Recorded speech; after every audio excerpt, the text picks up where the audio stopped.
والله.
of people. We have Senator Lindsey Graham.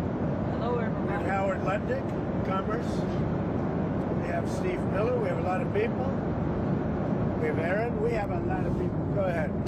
Oh, hi, Mr. President. Hi. Have you spoken with any of the U.S. service members who were injured during that operation in Venezuela? Yes, we have calls into them. I don't want to speak. They're all in good shape.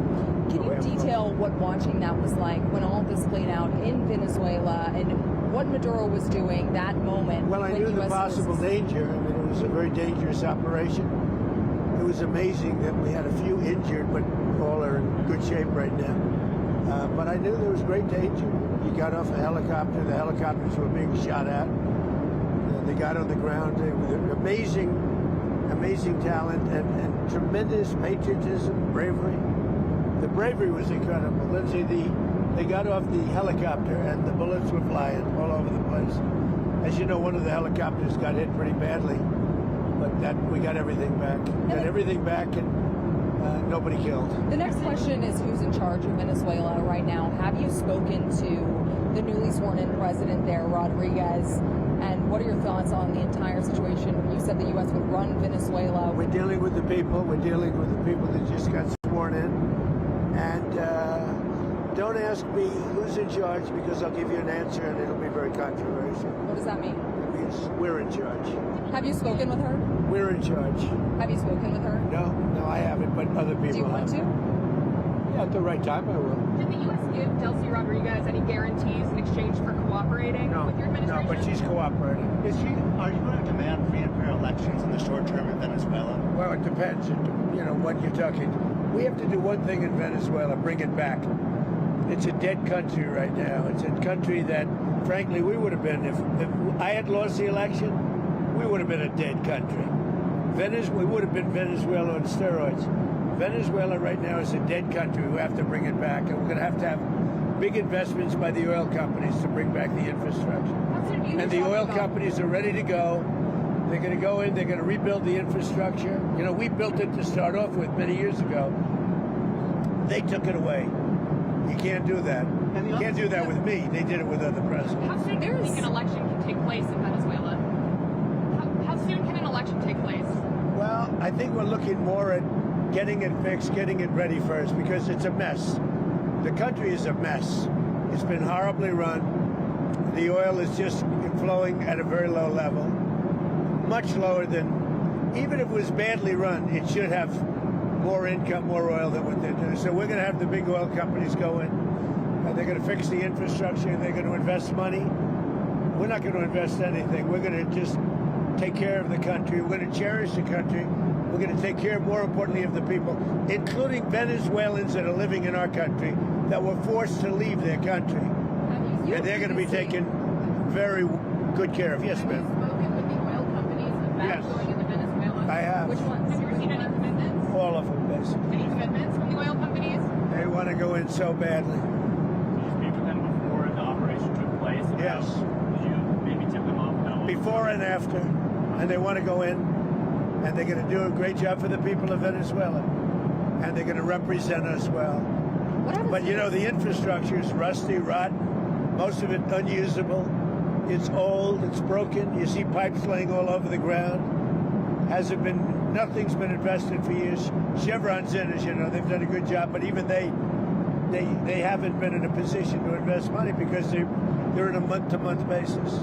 What happens to They're only there because I wanted them to be there. Are there any contingencies in case the military in Venezuela is unhappy with the U.S. the way it's running Venezuela? Do you guys have plans for that? So Venezuela thus far has been very nice, but it helps to have a force like we have.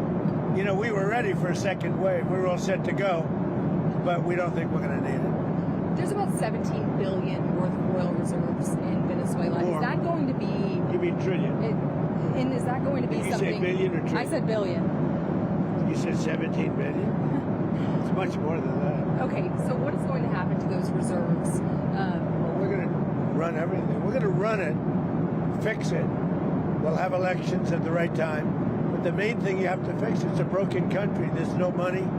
There's inflation. Like we would have had, if I didn't win this election, we would have been Venezuela on steroids. Lindsay would know that. You might say something on that because we were talking before. have had a doubling up of very bad things that cost us a lot of money, like welfare, frankly. We wouldn't have had jobs. And instead of having $18 trillion in, we would have had at least $5 to $10 trillion leaving the country. So our costs would have gone up, and all of the money we're setting a record.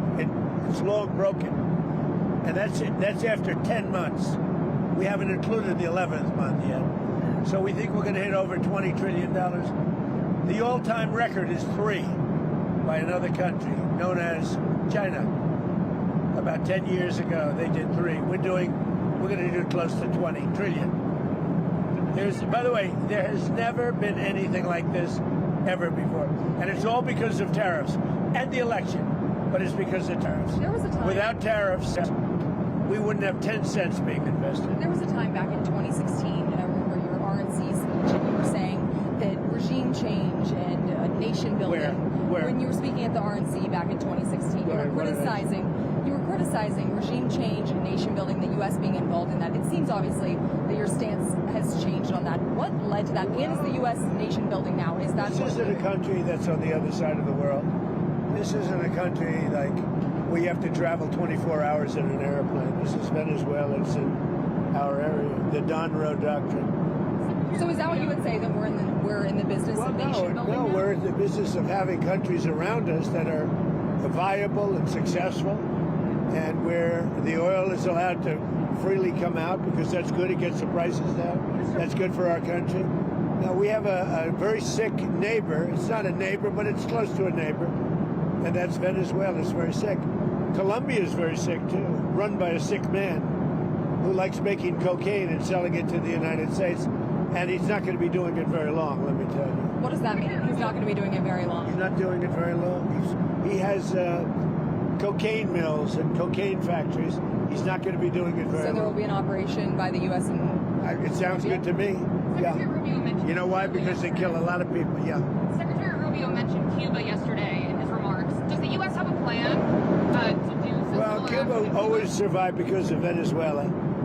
Now they won't have that money coming in. They won't have the income coming in. You know, a lot of Cubans were killed yesterday. You know that. A lot of Cubans were killed. Do you know how many? The bodyguards. No, they're looking, but there was a lot of death on the other side. No death on our side, but there was a lot of death on the other side, unfortunately. But a lot of Cubans were killed yesterday, trying to protect him. There's been protesters killed in Iran. You said we were locked and loaded, ready to go. What is the line there for when the U.S. is going to get involved in those protests? We'll take a look. We're watching it very closely. If they start killing people like they have in the past, I think they're going to get hit very hard by the United States. Can I say something? So when he first got elected in January, we met, biggest comeback ever. We talked about you think so, really?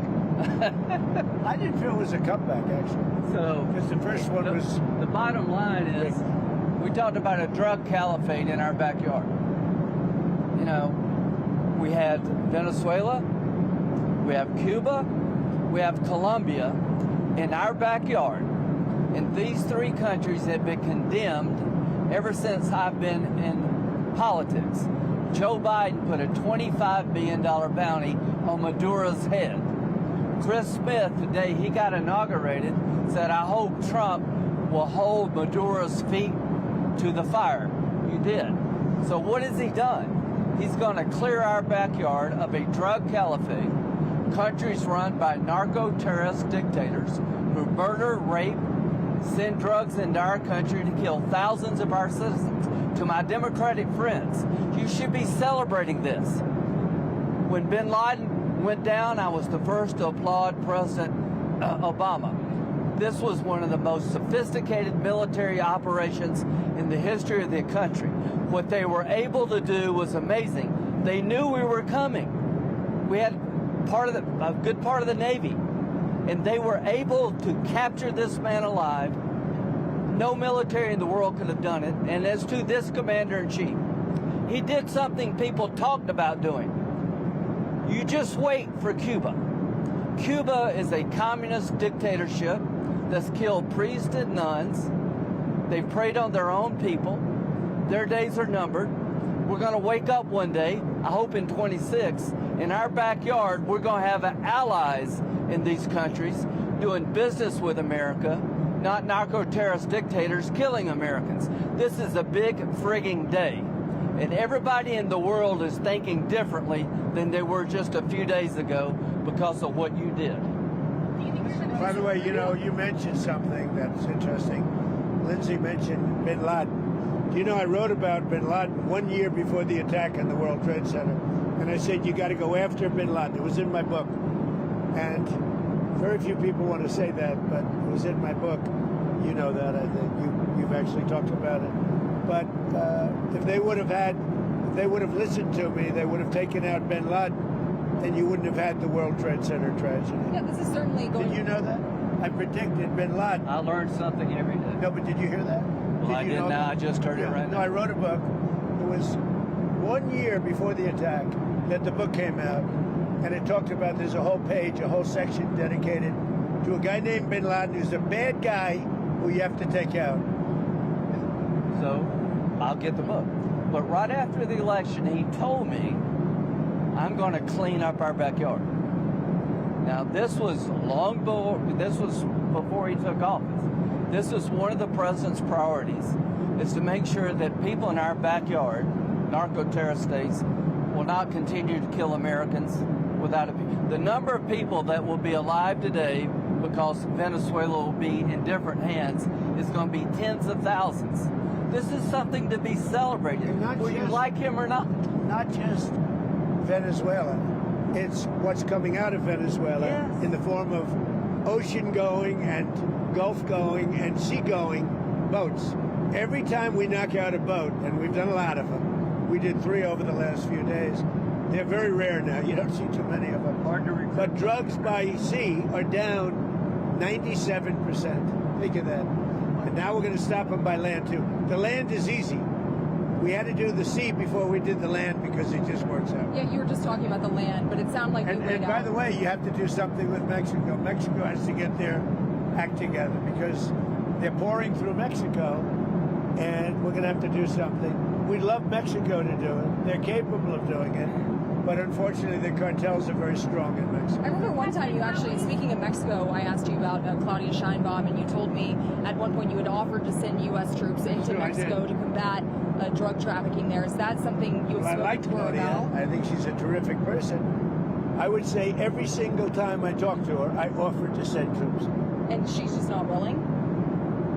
She's concerned. She's a little afraid. The cartels are running Mexico. Whether you like it or not, it's not nice to say, but the cartels are running Mexico. Yeah, speaking of those U.S. troops, I mean, one thing that Americans and a lot of people are wondering, you just sounded like you weighed out another strike, another land strike, at least in Venezuela. You sound like you weighed that out. But no, we haven't. We didn't need it. We were prepared to do a second strike if we needed it. We're totally prepared. But that's off the table. We're still prepared. That's off the table now. No, it's not. If they don't behave, we will do a second strike. The question is that the American troops, are they going to be on the ground? They're doing any kind of peacekeeping? I think Americans are very... It depends on what happens. It depends a little bit on the new administration, if you want to call it. So if you see that pushback from Rodriguez and ultimately... Well, I don't think there was pushback. I think that... She called it... Well, you know, you hear a different person than I hear. Really? So you have spoken with her? We talked to them, yeah. Oh, you did speak with her? They've been very good. Because she called it kidnapping of Maduro. It's all right. It's not a bad term. Go ahead. Now, are you going to demand that Delcy Rodriguez let opposition figures return or free any political prisoners? We haven't gotten to that yet. Right now, what we want to do is fix up the oil, fix up the country, bring the country back, and then have elections. Now, is it fair? We better bring the country back. Otherwise, you're going to have a mess that's so bad. It was really bad. It's going to get a lot worse unless we go in and fix it. Is the U.S. going to reopen its embassy in Caracas or get the DEA? We're thinking about it. We've been asked to do it. We've actually been asked to do it. Do you think you had Putin and on the phone, of course, and Zelensky at Mar-a-Lago. Yeah. You told me that numerous times. You told me that your New Year's resolution was peace on earth. Do you think that 2026, if you could set a deadline of when the Russia-Ukraine war... I don't do deadlines, but I would say that, like as an example, Thailand and Cambodia. I was very proud of that. Wait a minute. And they started up again, and they got it solved. Where does it I give myself 1/4 of a point for that. So now I'm 8 1/4 points because they started up Thailand and Cambodia, and now it's okay. So where does it actually stand between Russia I think and we'll have a Ukraine deal right now? at some point, hopefully in the not too distant. So I don't know if you saw the numbers just came out. 30,000 soldiers were killed this current month. And there was that in 30,000. 27,000 the month before. You and Senator Gray have discussed additional Russia sanctions. We discuss it all the time. There's nothing else I talk to him. I don't consider him very exciting to talk to, except when we're talking about legislation. And we talk about legislation all the time. You think that's an exciting relationship? It's not. But we talk a lot about legislation, and we have great legislation coming. You want to tell them? So the tariff bill, so here's what I believe. I don't think we could have secured the border without the threat of tariffs. I don't think we'd have a European trade deal without the threat of tariffs. So if you want to end this conflict, then put pressure on Putin's customers. He sanctioned the 2 largest oil companies in Russia, which is the biggest pressure anybody's put on Putin since the war started. But we have 85 co-sponsors to give this president... It's hurting Russia very bad, the sanctions. Oh, yeah. So this bill would allow... And India also is bullying. Yes, sir. So you put a 25% tariff on India for buying Russian oil. I was at the Indian ambassador's house about a month ago, and all he wanted to talk about is how they're buying less Russian oil. Would you tell the president to relieve the tariff? This stuff works. So I'm hoping we'll bring the bill up, and it's from 0 to 500. He picks the number. Nobody else does. But if you're buying cheap Russian oil, keeping Putin's war machine going, we're trying to give the president the ability to make that a hard choice by tariffs. I really do believe that what he did with India is the chief reason India is now buying substantially less Russian oil. So I hope we pass this bill soon. And after this... They wanted to make me happy, basically. He wanted to... Modi's a very good man. Yes. He's a good guy. He knew I was not happy. And it was important to make me happy. They do trade. And we can raise tariffs on them very quickly, and it would be very bad for them. All of that to say, you told me you weren't very thrilled. And I'll tell you something, the Russian economy is lousy.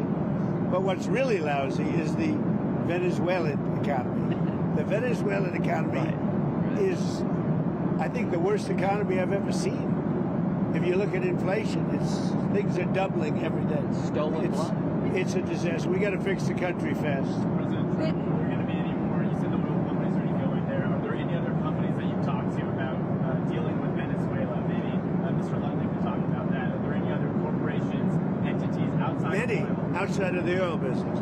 Well, the oil business, yes, but outside, yes. Howard, you want to You have steel, you have minerals, right? All the critical minerals. They have a great mining history that's gone rusty. So steel, aluminum, minerals, I mean, this is all, it's a rich.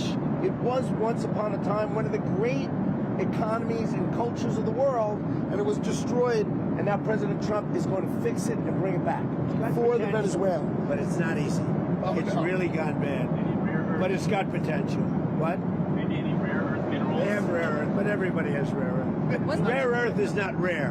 What's rare is the processing. We got We're almost doing done. processing plants all over. There's no such thing as rare earth. The rare earth is everywhere. What isn't everywhere is the processing of rare earth, and we have a lot of places going up right now. One thing we haven't heard you specifically react to is the Minnesota fraud that we've seen play out. Well, it just doesn't get worse. I've reacted.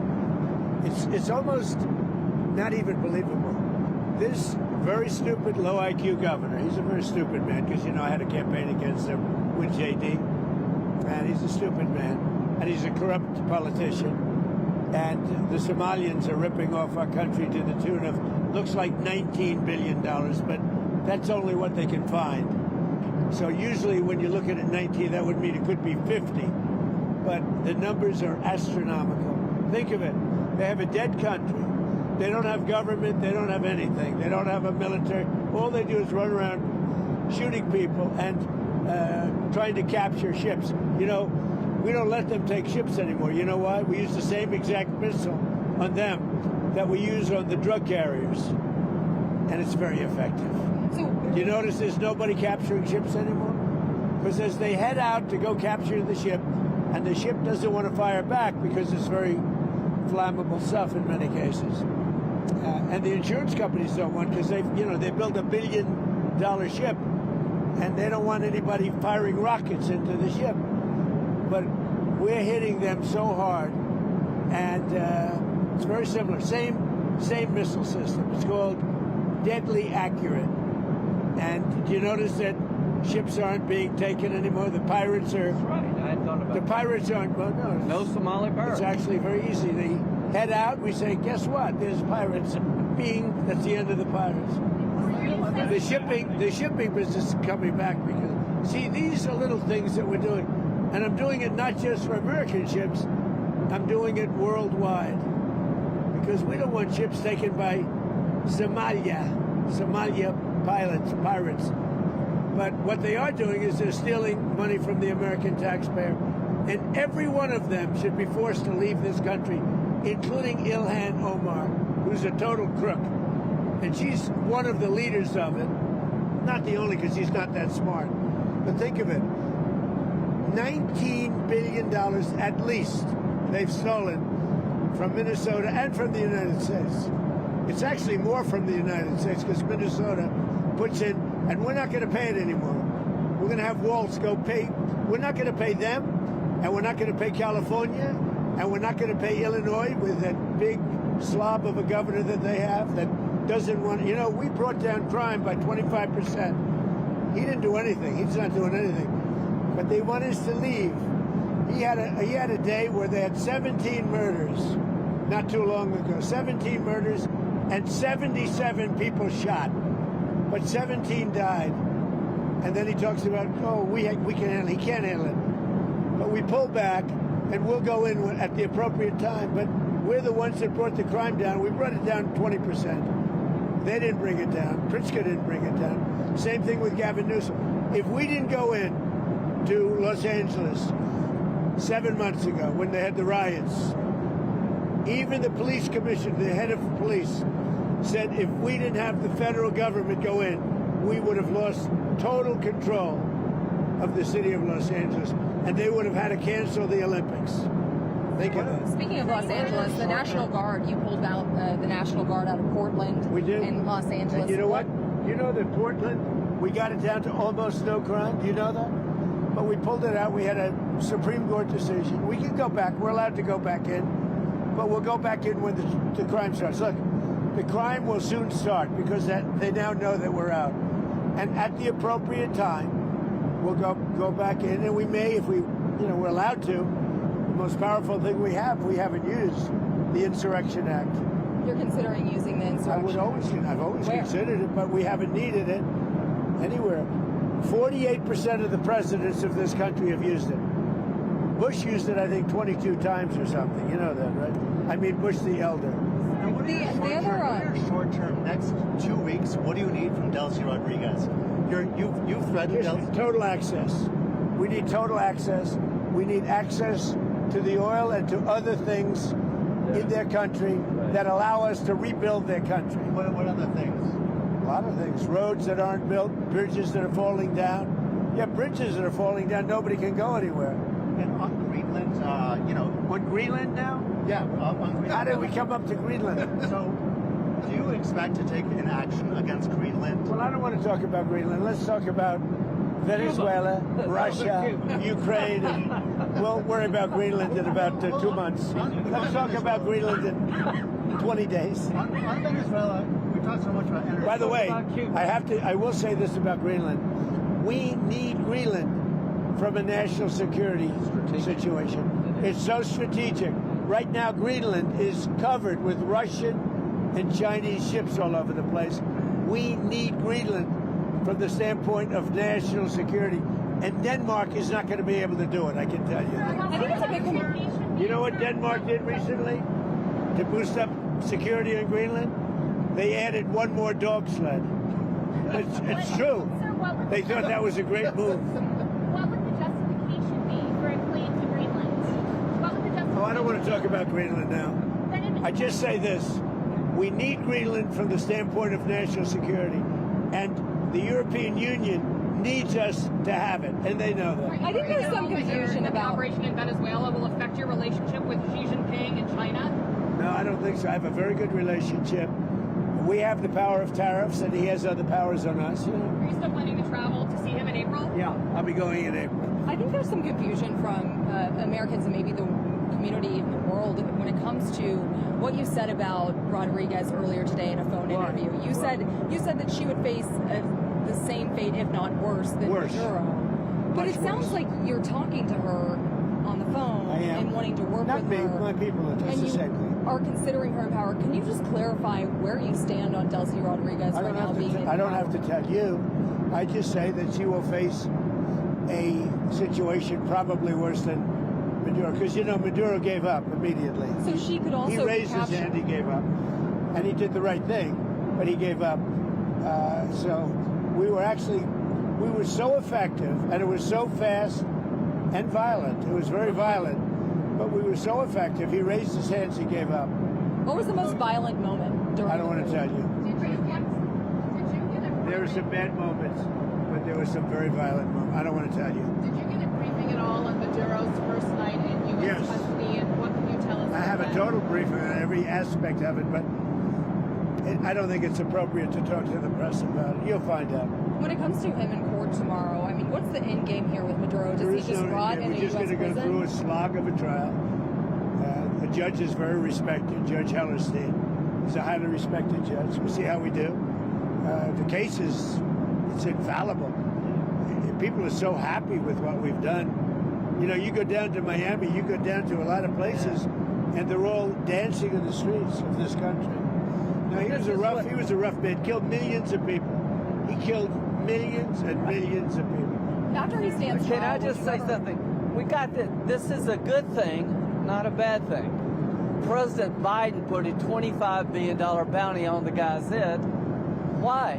Because he was a horrible criminal, murderer, poisoning our people.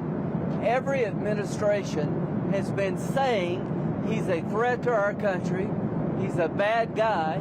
This is the first guy that's actually done something about it. Here's the story for me. He could be in Turkey today, but he's in New York. So if you tell people in Cuba, you need to stop being a communist dictatorship threatening America, you should go somewhere else. You better take the offer. Maduro has nobody to blame but himself. He gave him a way out. He chose to defy Trump and the U.S. military, and his ass is in jail where he deserves to be, and every president has said the same thing, but he did it. You know, one of the things that is happening, and I think you see it all the time, Howard, you've seen it, that Cuba is ready to fall. You know? Yes. Cuba looks like it's ready to fall. I don't know if they're going to hold out. But Cuba now has no income. They got all of their income from Venezuela, from the Venezuelan oil. They're not getting any of it. And Cuba literally is ready to fall. And you have a lot of great Cuban Americans that are going to be very happy about this. Marco Rubio has really had your ear, it seems, throughout this entire process. I know that Vice President Vance was just down the street when this whole operation was playing out, but would you say that Marco Rubio has your ear more than the Vice President right now? No, they both do. No. JD's very smart, doing a great job, and so is Mark. No, both. It sounds like I he's would say been equal. the go-to, and you were just talking about Cuba and what could come next there. Are you considering U.S. action in Cuba? We're not. I think it's just going to fall. I don't think we need any action. It looks like it's going down. It's going down for the count. You ever watch a fight? I have. They go down for the count, and Cuba looks like it's going down. What do you think, Howard? It's going down. They've lived off of Venezuela, right? The economics were all Venezuelan, right? That's why you said the protective force of Maduro was Cuban, right? They were Cuban guards, so they were just paying Cuba when that money stopped. Don't hire him in the future. Yeah, they weren't very good. People from our country who were forced to come over, they really didn't want. You know, they were from Cuba. People from different countries like to stay in those countries, whatever, whether it's good, bad, or indifferent. And people want to go back to Cuba, and they want to work in Cuba, but Cuba's going down for the count. Thank you very much, everybody. Mr. President, is Elon Musk back in the fold? You had dinner with him last night at Mar-a-Lago. Elon's great. I say about Elon, he's 80% super genius and 20% he makes mistakes. But he's a good guy. He's a well-meaning person. Can I ask you about one more thing that I've been wanting to ask you the last couple of days? You said that you were very He's got a lot of questions. I do have a lot of questions. Tell him who you're with. Go ahead. I'm with News Nation. My name's Libby D. So you said that you were really very angry with the Ukrainian President Zelensky if he was the one who conducted that strike on Putin's residence. I don't believe that strike happened. Right. So Putin had said in that phone call to you that that strike happened. You came out and said that, and you believed Putin. There was some criticism. There is something that happened fairly nearby, but had nothing to do with this. Why did you believe Putin in that moment and then go say that about Ukraine? Because nobody knew at that moment. I mean, that was the first I heard about it. So why not? He said that his house was attacked. We don't believe that happened, now that we've been able to check. Yeah. But that was the first we ever heard about it. We just hope that Russia and Ukraine get it settled. Amen. You know, it's costing us nothing. In fact, we make money because unlike Biden gave $350 billion, gave it away. Now, I got a lot of it back because we did a rare earth deal going into rare earth. And we're going to get a lot of that money back, maybe all of the money, maybe more than all of the money. But we get paid now whenever we send anything, they pay. So this isn't an economic thing for us. This is a soul. This is a situation where on average 25,000 souls, 25,000 soldiers mostly, and some people from Kiev and different cities, but a very small number by comparison. But 25,000 to 30,000 soldiers are being killed every single month. And they're not from America, they're from Russia, and they're from Ukraine. And if I could get it stopped, I'd like to get it stopped. And I think we will. Thank you very much, everybody. You've talked about returning some control to American companies. Did that play at all into your decision to capture Maduro? No. What really played is the fact that he sent millions of people into our country from prisons and from mental institutions and drug dealers and every drug addict in that country, in his country, was sent into our country. Think of that. Every single drug addict from Maduro's country, which isn't really his country, and it's certainly not his country anymore. Every drug addict and every drug dealer has been sent into our country. Now, we're getting them back, but it's a very laborious job to get them back. Very hard job. And, of course, we're not getting a lot of good backup from certain judges, from certain radical left.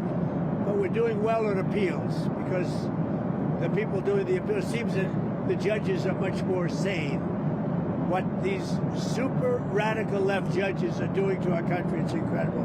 But if you take a look, Maduro sent hundreds of thousands and even millions of people from jails, from prisons, from mental institutions, drug dealers, drug addicts, everybody. He sent anybody with a problem into it.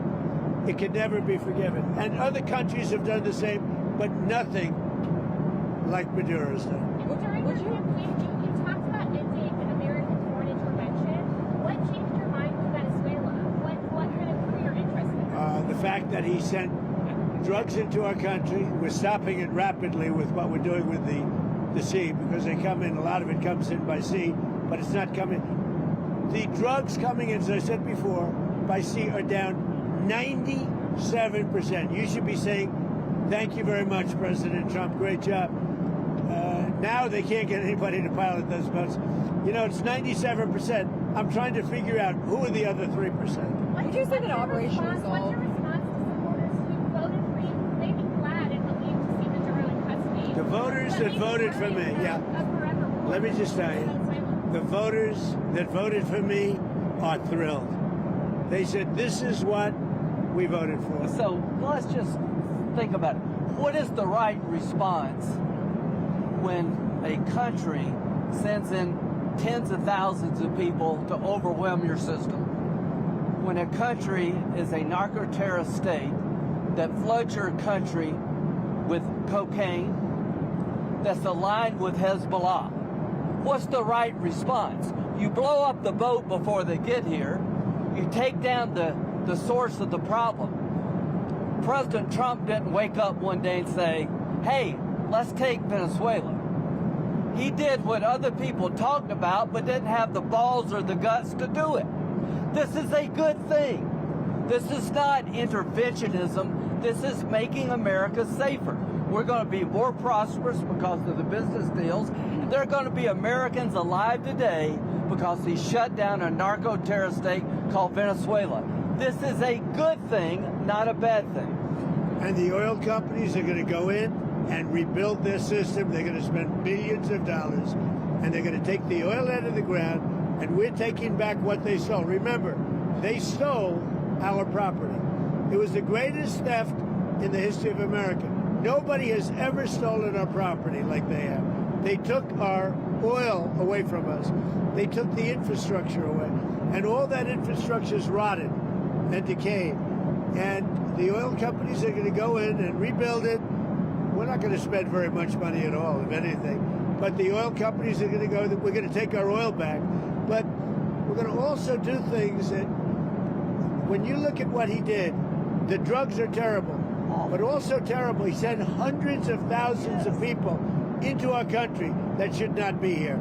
And that means from prisons. That means Tren de Aragua, the gang, Tren de Aragua, that comes out of Maduro's country. He was very friendly with that gang.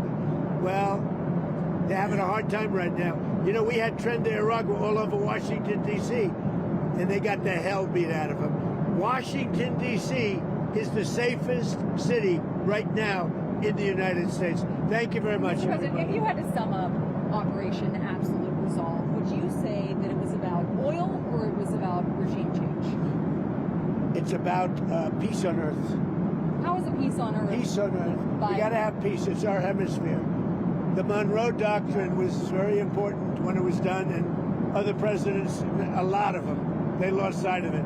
I didn't. I didn't lose sight. But it really is. It's peace on earth. Thank you very much. Thank you, Mr. President.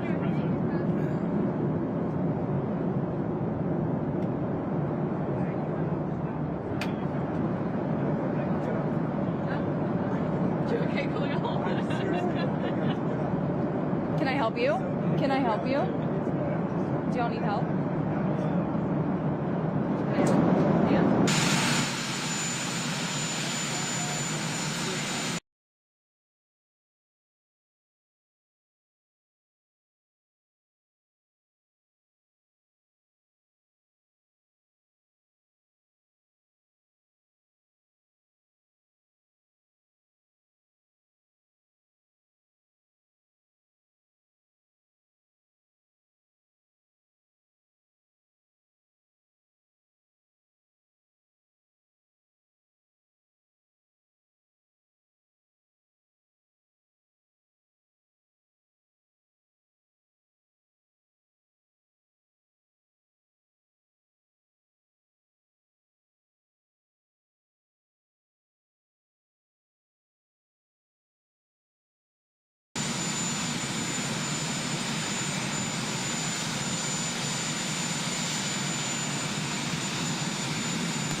One.